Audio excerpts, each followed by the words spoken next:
Good evening. This is Wednesday, December 5th, 335 days until the 2008 presidential election. We will go to Omaha and the nightmare of at least 9 dead in a mall shooting rampage in the middle of the holiday shopping season presently.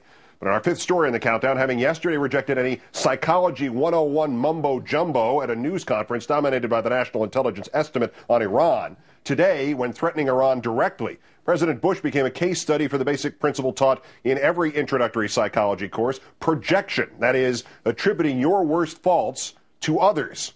Like an angry spouse who accuses their partner of hostility, and in an unhappy coincidence, it was on a runway in Omaha this morning before the shootings in the same city that Mr. Bush, who will not reveal when he learned first that Iran had abandoned its nuclear weapons program, instead urged Tehran to come clean. It is clear from the latest NIE that the Iranian government has more to explain about its nuclear intentions and past actions, especially the covert nuclear weapons program pursued until the fall of 2003, which the Iranian regime has yet to acknowledge. The Iranians have a strategic choice to make. They can come clean with the international community about the scope of their nuclear activities and fully accept the long-standing offer to suspend their enrichment program and come to the table and negotiate, or they can continue on a path of isolation that is not in the best interest of the Iranian people.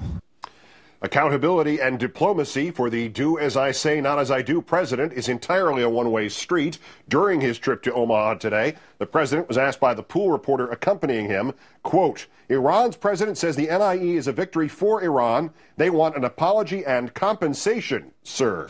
Will we do that? Is the NIE a victory for Iran, sir?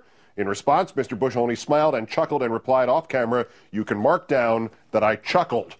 Having accused Iran of doing something it had stopped doing more than 4 years ago, instead of apologizing or giving a diplomatic response of any kind, this president of the United States chuckled. The White House also refusing to answer that question of when Mr. Bush first learned that Iran had halted its nuclear weapons program. The Deputy Press Secretary Tony Fratto waffling on 3 direct questions about the timeline at today's news briefing. At yesterday's news conference, the president saying he was first told Wednesday, November 28th. Something that his own national security advisor, as well as numerous intelligence officials, dispute. And Pulitzer Prize-winning journalist Seymour Hersh also throwing major doubt upon the claim, now reporting that Mr. Bush had a, quote, private discussion about the NIE's conclusions with Israeli Prime Minister Olbermann on Monday of last week, November 26th, 2 days before he claimed to have been briefed on it for the very first time. Faced with inconsistencies, half-truths, full lies, and a PR disaster of such magnitude, some neocons apparently feel they've been left with only one option, to slander the intelligence community. Former UN Ambassador John Bolton, the same one who recommended wiping off the top 10 floors of the UN building, calling for a congressional investigation. I really think the House and Senate Intelligence Committees have to look at how this NIE was put together, because there are a lot of unexplained points in here. I think there is a risk here, and I raise this as a question, whether people in the intelligence community who had their own agenda on Iran for some time now have politicized this intelligence and politicized these judgments in a way contrary to where the administration was going. I think somebody needs to look at that. Yes, sir, perhaps not in the way you mean. Time now to call in our own Howard Fineman, chief political correspondent for Newsweek magazine. Howard, good evening. Good evening, Keith. The president also said today he believes Britain, France, Germany, Russia, each continue to see Iran's nuclear program as a problem that must be addressed by the international community. Is there any reason to believe that all those leaders, particularly President Putin, are still all on board with this Bush plan as it now stands? Did he tell the pool reporter to mark down that he chuckled when he said that? No. In talking to people around town late today, the answer is no. There's not the sense of urgency now in Europe that there might have been, for 2 reasons. First of all, the facts in the NIE, as reported, that Iran is not working on a weapons program now. And more important, what has motivated the Europeans over the years, according to people such as Senator Evan Bayh of the Intelligence Committee, who I just talked to about this, Europeans were worried that the United States would do something warlike, would drop a bomb, would start a war, would take the Dick Cheney line, and that's what was pushing the Europeans to push for harder economic sanctions. Now even Dick Cheney as Evan Bayh told me. Even Dick Cheney can't sell this war, and that takes the pressure diplomatically off the Europeans.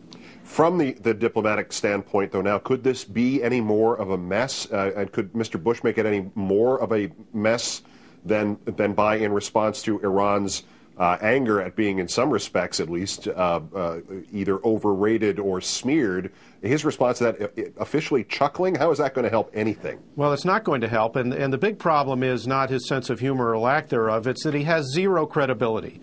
The two Mikes, that is Mike McConnell, the National Director of National Intelligence, and Mike Hayden at the CIA, are widely regarded around town as credible guys, and they put out a credible report here.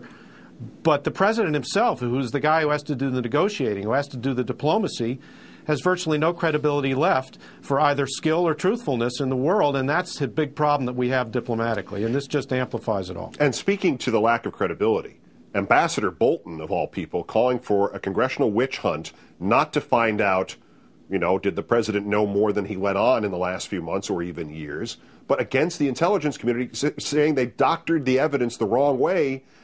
Norman Podhoretz was saying the exact same thing yesterday at about the exact same time. Is this the official neocon response to news that does not agree with their prejudice, if you will? Is this the only thing they can come up with? Obviously, once again, how ironic, the intel must be cooked. Yeah, exactly. I would say to them, they've met the enemy and they is us. I mean, what happened here is, especially, there's 16 different intelligence agencies that contribute information to one of these NIEs. 9 of those 16 are related to the Pentagon in one way or another. And the Pentagon used to be the place that the neocons called home. But what's happened is that Secretary Gates and the other people in the Pentagon, the Joint Chiefs of Staff, et cetera, the last thing they wanted to do was open up another front in the war on terror, the so-called war on terror in Iran, and they were dead set against it. So if the neocons are upset, they're upset with many of the very same people and the very same bureaucracies that they used to call their own. That should tell them that at least for now their time is up in D.C. Last point, Pat Buchanan was on this network this morning calling for another set of congressional hearings into a different question, literally, what did the president know and when did he know it, as politically cliched as that sounds. Might that be the appropriate investigation at this juncture? Well, I think there are lots of questions about what the president knew, what the vice president knew. The way I hear it among people on the Hill today is that there's a lot of thought that this report should have come down 2 or 3 months ago and that Dick Cheney was trying to slow it down, but that doesn't mean that George Bush didn't know a lot about what was in it.